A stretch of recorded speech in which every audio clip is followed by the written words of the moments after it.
Today we're making a hibiscus session mead. Now, what's a session mead? First, it's kind of a made-up thing, okay?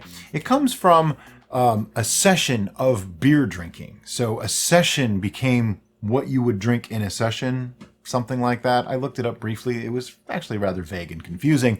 But that carried over into mead, where people made lower ABV mead that's sparkling and called it session mead. It actually kind of makes sense when you think about it from that perspective. Now, by lower ABV, I mean anywhere from like 3 to 6 or 7. They start creeping up, but to me, once you get past like 7 or 8, it's no longer a session mead anymore. It's just a straight up mead.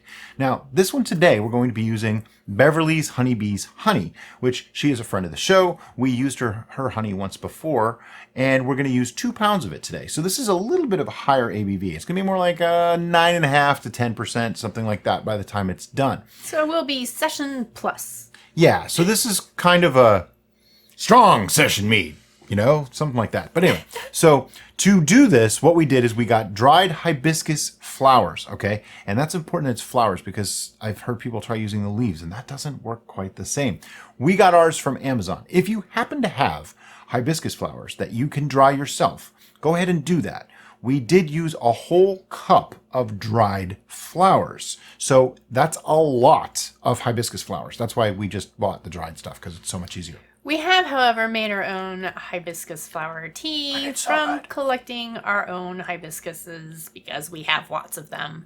Yeah. But it's just so much easier to buy a big giant bag. So all I did was I put a cup of the hibiscus flowers into this heat-proof container, and I poured about 2 cups of boiling water over it. The exact amount of water isn't as critical as the exact amount of hibiscus, because that is the main flavor of this mead. We want to make sure that there's enough there, but not so much that it turns out like that weird tart thing that hibiscus does to you. So you might be wondering, why are we steeping our hibiscus before adding it to our brew rather than just dry hopping it right into the brew? And Brian is going to explain why. That's a good question. Okay.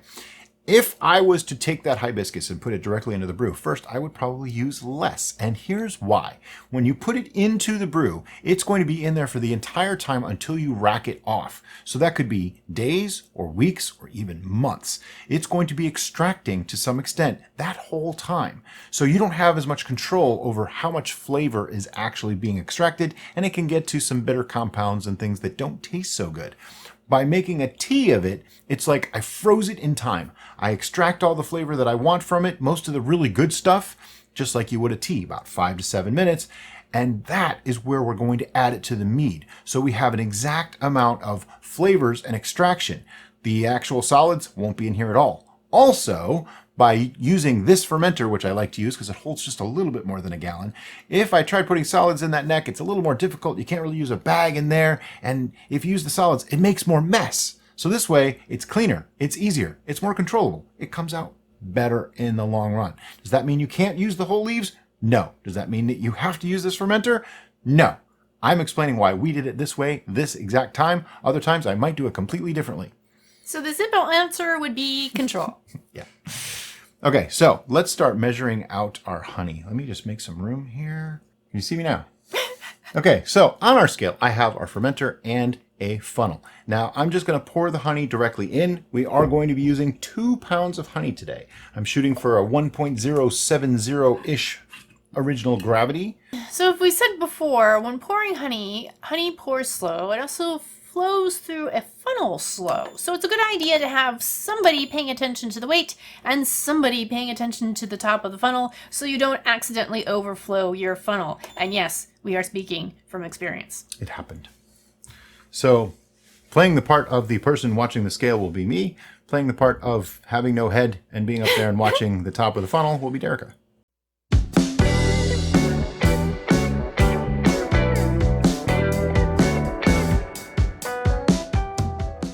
All right, so all of our honey is now in the funnel. It'll pour out eventually. So let's talk about yeast selection for this particular mead. Yes, let's. There's so many ways to go here. And this is the cool part about making a slightly lower ABV brew, is that it opens up the possibility for a lot of different yeasts. And I thought, the most accessible, common used yeast that people have is EC 1118. And the reason that being is, for some reason, in their infinite wisdom, they decided to include that particular yeast in most brewing kits. I don't know why. Well, I know why. Here's why. It's because it has an 18% tolerance, and it's a champagne yeast. Well, let me explain what champagne yeast was made to do, okay? It was bred to do this one specific thing, and it's not make beginner brews. But what it's made to do is, if you took a wine and you brewed it out fully, not using champagne yeast, probably using a wild ferment, actually, and you let it go completely done, it's probably got anywhere from a 10 to 15% alcohol. Well, let's say that you want to carbonate that. Well, the yeast is done now, so there's nothing left. So what you do is you add this champagne yeast and a little controlled amount of sugar, usually grape juice because it's a grape wine, and then you let that naturally carbonate. That is called the champagne process, okay? That's where the champagne yeast gets the idea from. It's meant to work on top of other yeast in a beverage that already has alcohol. So that's why EC1118 can chew through almost anything, because it's made to work in an environment that's already unsuitable for most yeast to start. So that's why. But today we're going to use it because, well, I happen to have half a packet of it lying around, and I know that a lot of people use it. And we did a test on EC1118 versus versus V1116. Yeah. And we actually preferred the EC1118. So, hey, let's just go with this and work with it. There's nothing wrong with using this yeast. It's a little controversial to some people. I believed for years that it just stripped flavors away and gave you nothing back. I've actually since rescinded that opinion just a little bit, and today we're going to find out, because hibiscus is a strong flavor. So hopefully it keeps that hibiscus flavor in there. Now at this point you can see the honey has slowed down, but there's still quite a bit of honey left in that funnel. And this is why we added the honey first. Yes. Because we can use all these other liquids that we need to put there anyway to clear out that honey out of the funnel and get it into our brew vessel. But I do not need the scale anymore. So what I want to do is pour some water into there and see if I can get some of that honey out. And we're adding a little bit of volume into the liquid itself. Okay, so I have some of my water in there, but what I want to do now is get some of this hibiscus liquid in there. And I'm going to use a sieve in the top of my funnel. Can we hold that? Yep, if you would. I'm just going to pour it right over. Now this is still hot, thereby it's breaking up all that honey, but it also will help with mixing. So we just want to make sure we get all that liquid out as much as we can without staining everything.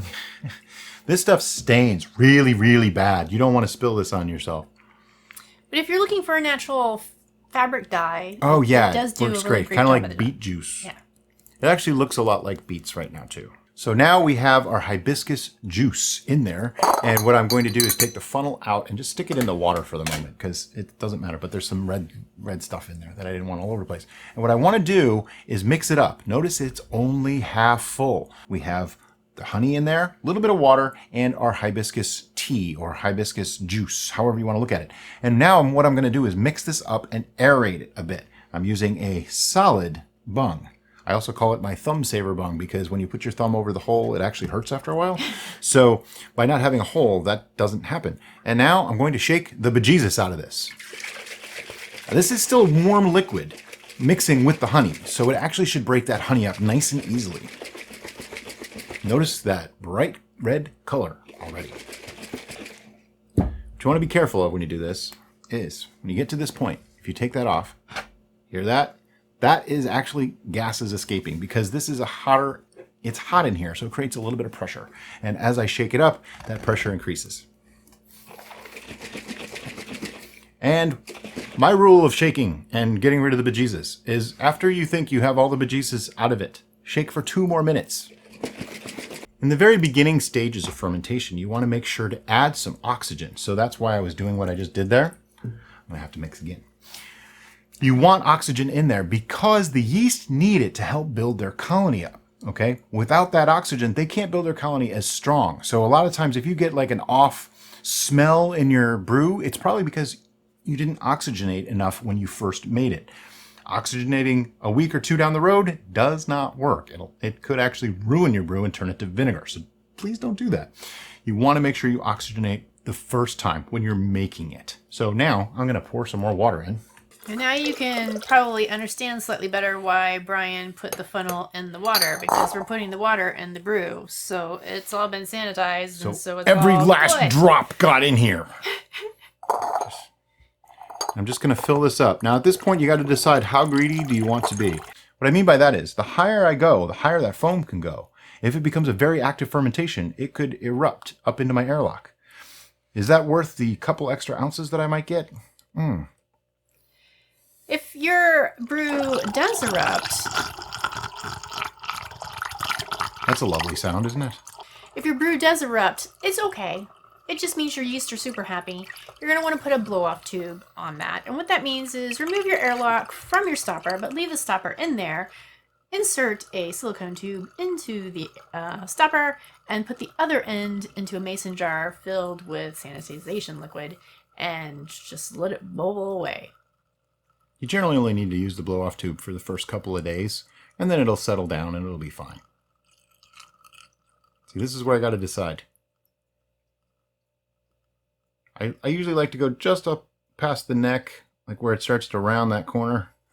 I think that's about as far as I dare go, because too much further and that foam can push up, and it's going to, okay? I know hibiscus makes for a strong fermentation, but a lot of that foam will actually break down over time, and as bigger bubbles get in there, it'll break up.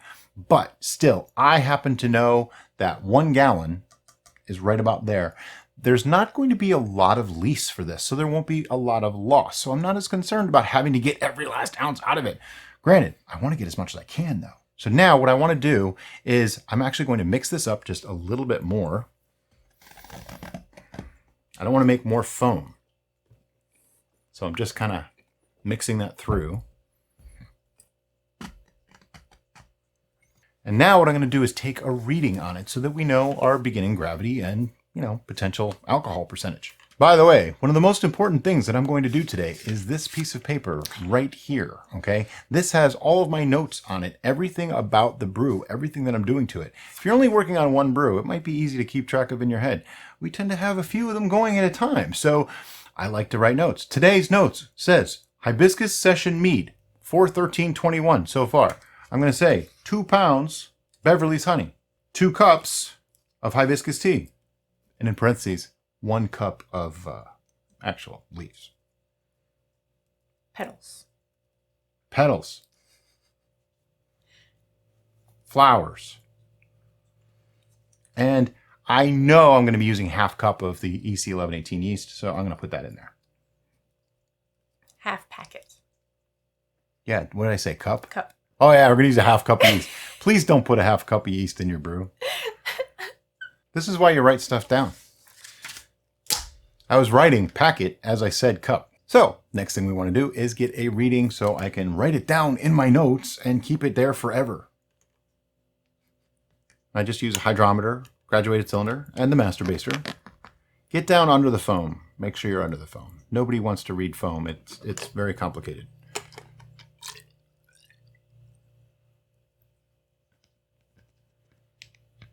Again, we were aiming for something in the 1.070 range. It might be slightly higher than that, and that's all right. Oh, it's significantly higher than that. Hey, that just means more alcohol for us, right? I have found Beverly's honey to be a little bit more concentrated than some, so it does tend to not follow the 0.035 gravity per pound in a gallon of must rule. It tends to be a little bit higher. It was last time too. And that, I'm okay with that. That is not a complaint. Looks like 1.088. Wow, that's kind of high, but that's okay. So again, writing that down. So that means I got 0.44 out of each pound. That's actually kind of impressive. It could also be because I might have gone just slightly below a gallon here, that kind of thing. So if your readings are slightly different than mine, it could be because you had different amounts of water. I am also going to pour this right back into our fermenter because all of this has been cleaned in. The red bucket of sanitization! When I say cleaned, I mean it's been rinsed and cleaned in sanitizer liquid using Star San, okay? We have links to this stuff all in the description.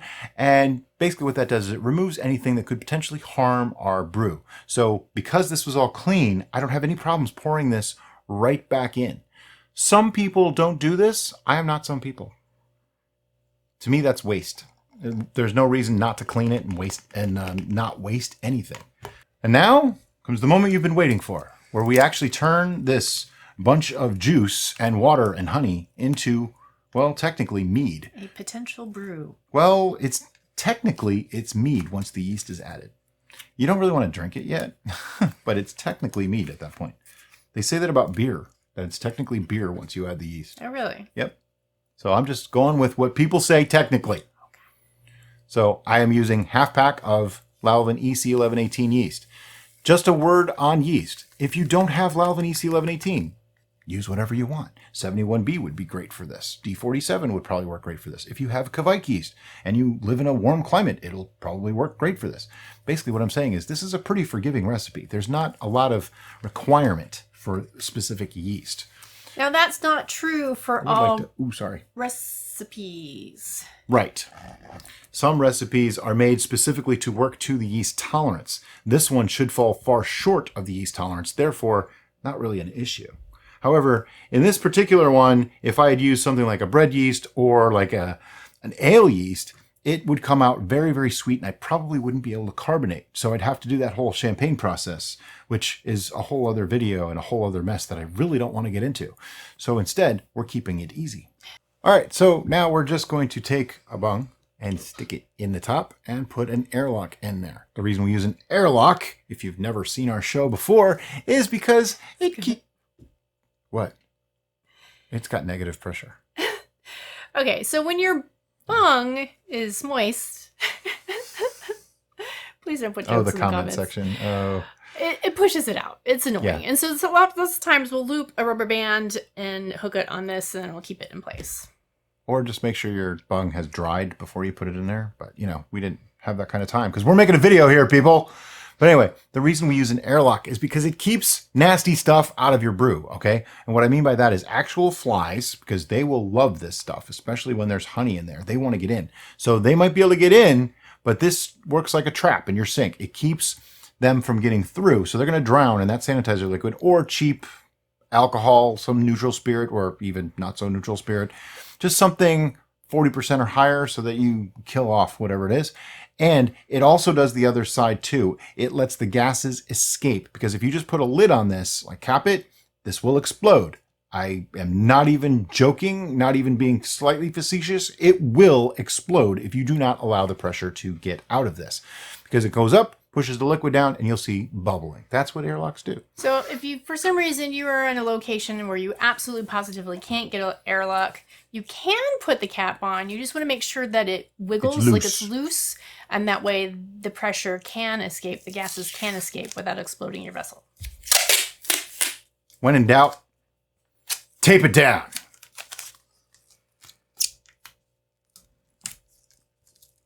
Masking tape.